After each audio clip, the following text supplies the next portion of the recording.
process energy ရဲ့ဒီနေ့သင်မဲ့ခေါင်းစဉ်ရနော် 9ရက်6ရက်ရ all cell နဲ့ energy က carry out their life function ဖြစ်တယ်နော်အဲ့မှာ life function ဆိုတာကသူတို့ energy ရှိမှသူကဘဝရက်တည်မှာသူအဲ့ဒီမှာဆိုလို့ရှိရင် growth ကြီးထွားတာနဲ့ reproduction မျိုးပွားတာဖြစ်တယ် green plus ရဲ့ some algae ရဲ့ some bacteria တွေက use energy ကိုအသုံးပြုပြီးရောနေအောင်ကြီးရဲ့အကူအညီနဲ့စားချက်တယ်အဲ့ဒါကို photosynthesis လို့ပြောတယ်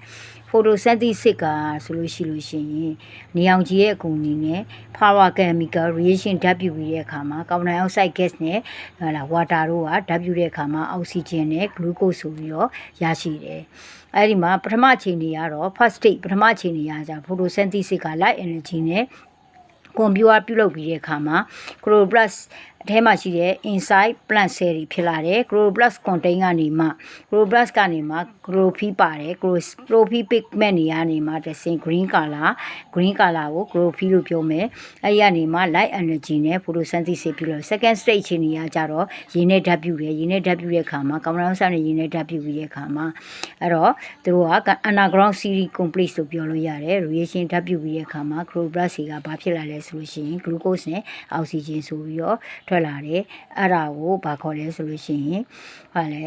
food in a process called photosynthesis လို့ပြောလို့ရတယ်အဲ့မှာသူကဘာပြောမလဲ photosynthesis တွေက summarized in the chemical reaction shown be chemical reaction ဓာတ်ပြုတဲ့အခါမှာ light energy နဲ့ဓာတ်ပြု carbon dioxide ပေါင်း glucose နဲ့ oxygen ရရှိတယ်